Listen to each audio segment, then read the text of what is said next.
Start the morning right with a cup of Vinyl Tap.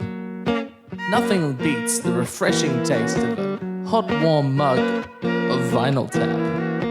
Enjoy your podcast in liquid form today. Vinyl Tap. Enjoy responsibly. 2, 1. Vinyl Tap. I'm Tim. I'm Tim. I'm Tim. And we just listened to Rocket Ride by Edguy. I'm pretty sure it's Edguy. I think it's Edguy. Yeah. Right? They're German. Who knows? They don't sound it. And it's both. It's a throwback and also a throw. Stop. It's a rewind and a pause all at once. What did you think? Yeah. I'll start with Beebs. Well, yeah. Maybe I'll start with Jason. No, I think the best way to summarize it is it's really good and technically great and musically awesome, but once you've heard the first 2 to 3 songs, in some ways you've heard all of the songs. There are a few exceptions. There are a few exceptions. There are a few exceptions, but more or less that's the general vibe of this album, and maybe that's just because I don't. Before I pan to the left, I'm going to mostly agree with you. Pan to the left. Jason. I feel like thematically they're a bit all over the place. To begin with, it kind of felt like it was going to be this symphonic, operatic rock, which I was excited for. And then they threw in this very 80s glam metal, Bon Jovi, cowboy metal kind of hard rock sound, which would have been fine, except it sat there for pretty much the rest of the album until maybe the last 2 songs, which became slightly interesting again. No, song 10 and song 11 were interesting, and then song 12 was just a return to Yeah. The 80s. the 80s. Okay. But also song 12 was the strongest one they had in that genre. Yeah. Okay. We'll talk about that. Okay. I'll say, I think there's a really good album in here. It's just twice as long as it needs to be. Oh, 100%. If every song were half as long, or we were a few songs down because of the genre repetition, maybe Song it'd order be change. Yeah. I really think you could get a banger of an album out of this. But I the way it seems to me, these guys are having a lot of fun. Yeah. Yep. It really doesn't seem like some academic adventure to try to extract the best of this music. No, they're just fucking around, it seems like. No, 100%. And that was my biggest criticism with it, is that every song just went on and on and on. And they could have cut it short for, keep it this length for your live gigs. Yeah, sure. That would rock Everyone out. loves and that. Everyone would, that'd be sweet. But just, for the album, every song just went on for way too long. Yep. And then you sort of hit the next song, and it's okay, well, I've already it's something new, but it's exactly the same. And it also goes for ages. The first song, Sacrifice, I thought was a ripper. I thought it was awesome for the first 4 minutes, and then it goes on for another 4.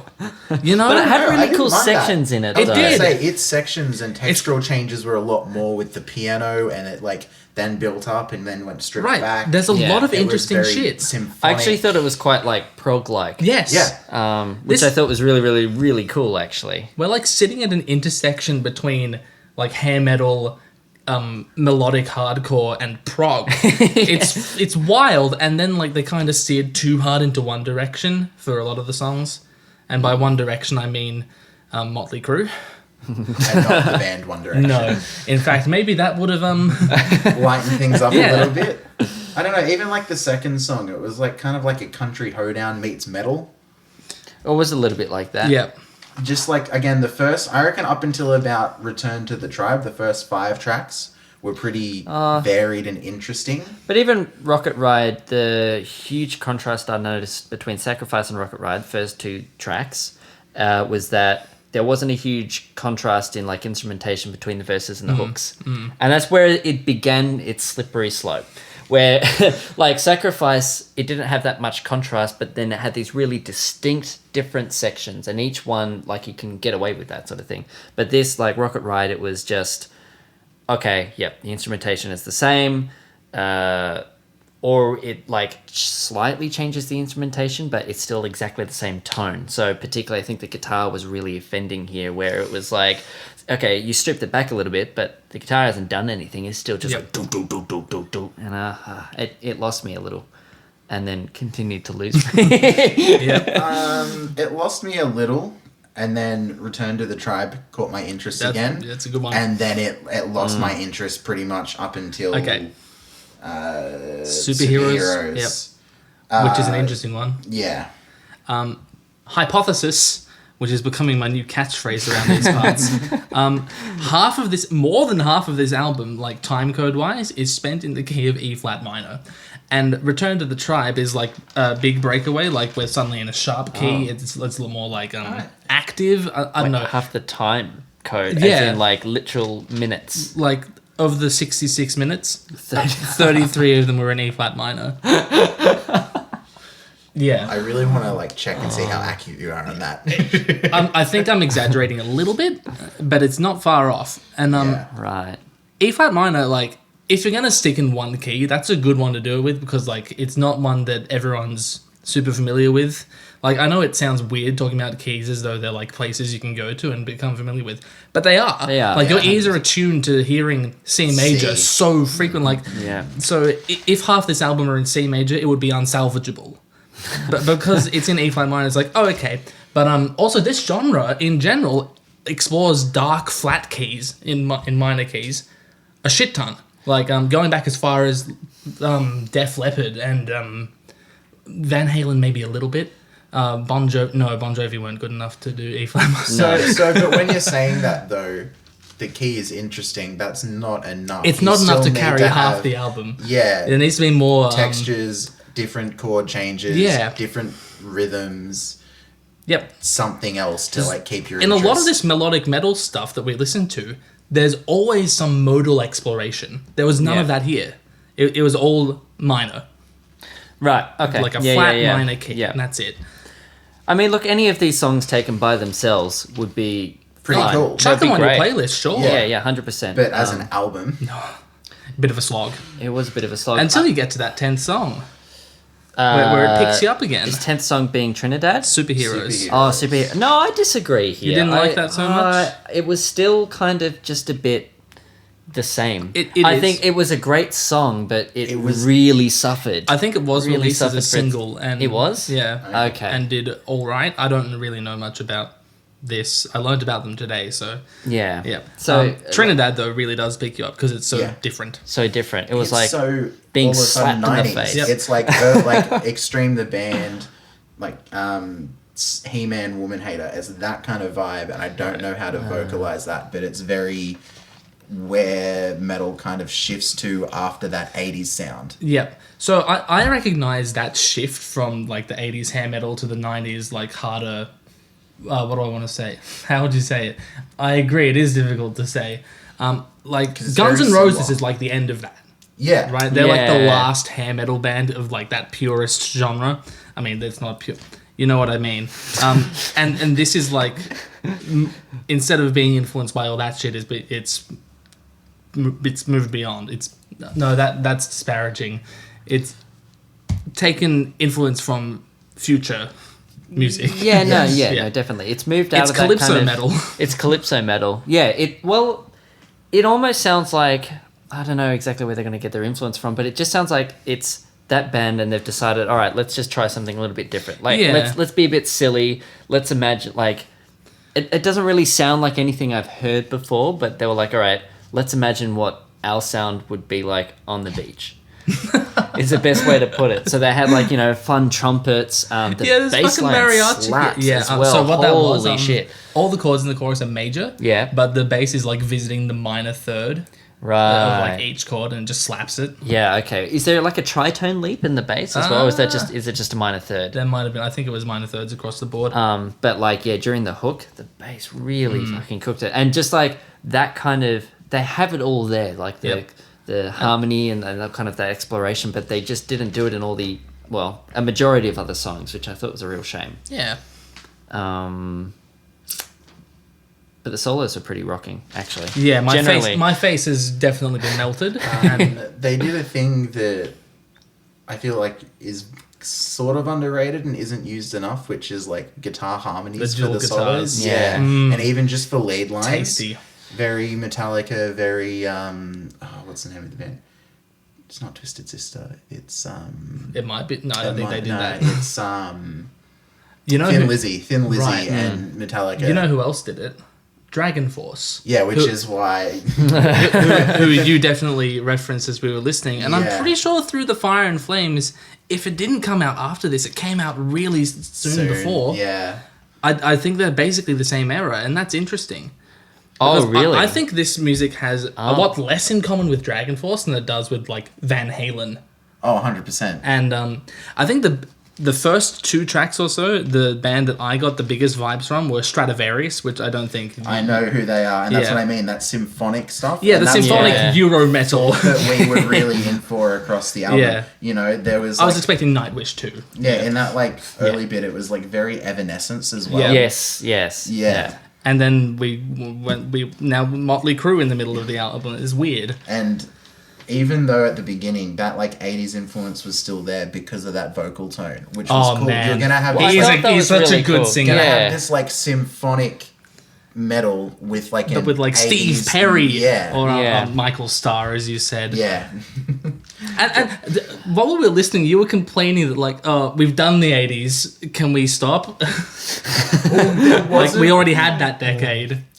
There wasn't something different or interesting added to this. Like this could have come out in the 80s Okay. as an 80s album, Right. minus the few other ones we've like noted as not. Do you 80s mean like sounding tracks. including like the length of the I don't know, tracks it and has- everything like It that? has Or power and speed metal vibes across the whole album too. It has that influence, Oh, which a didn't little, exist back then. Yeah, but it still doesn't sound different enough. Maybe the length, but also I don't.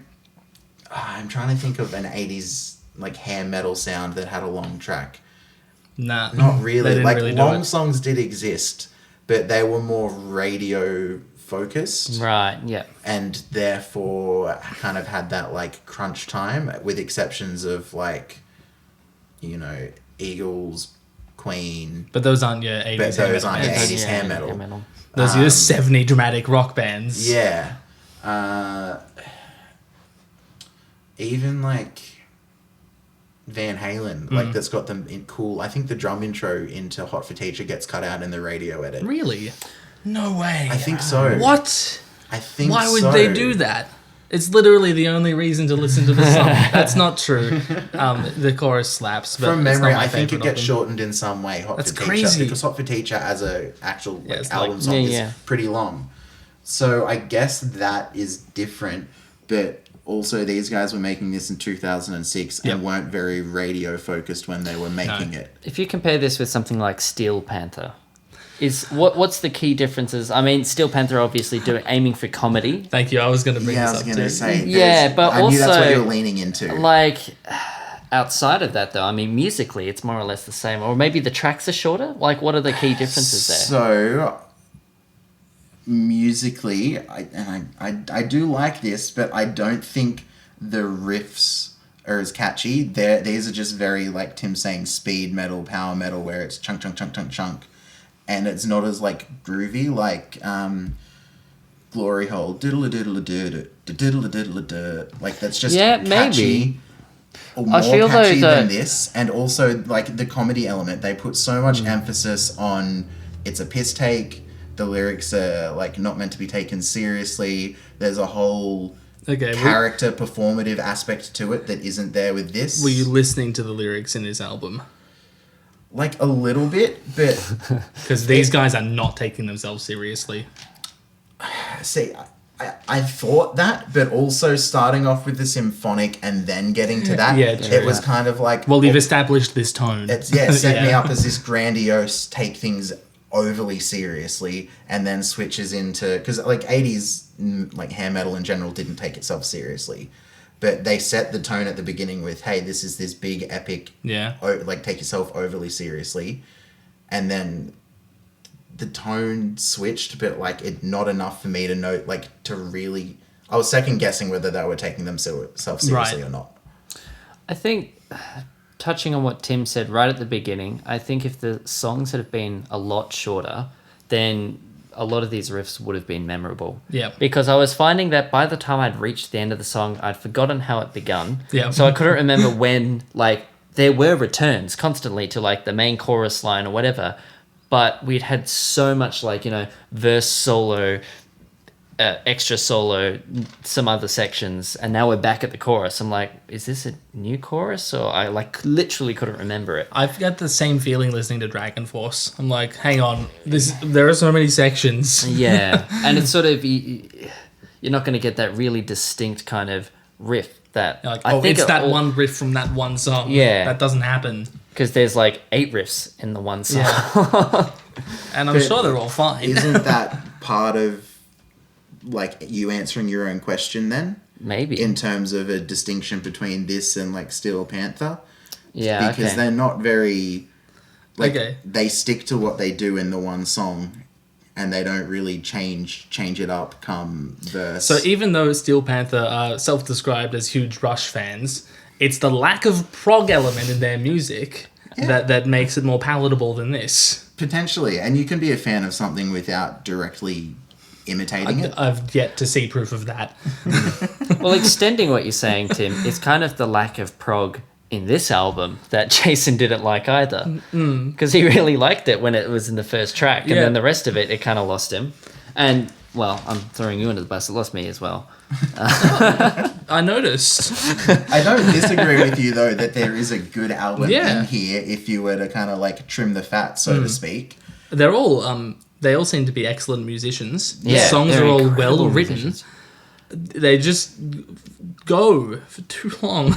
Do you reckon you could, like, cut it? Make a fan Do a cut? fan edit. I was thinking Yeah. about Fix that. it like the prequels. Yeah. Or The Hobbit. Or The Oh Hobbit. God. Sure. Can I mean, you condense The Hobbit into just one movie? yeah, it's been done. It's I've been seen Oh, it. really? Is it really good? It's so much good. better. So much better. It's It watches how the book reads. yeah. Wow. Okay, well, I'll get on that. Final Tap reviews. Anyway, The Hobbit. metal. Yeah. God, the guy's voice is cool though. I don't So know. cool. I think I was also, when it shifted, just also like slightly disappointed that we weren't getting that symphonic metal with the 80s vocal tone, because I was like super on board with that from the first song. That and does was exist, and we can seek it out if you I'm like. sure we can, but yeah, I don't know. It was just kind of got me excited for what it promised, and then decided to change path. Yeah. Yeah. It could have, I mean, they ended that first song with, what was it? Yep.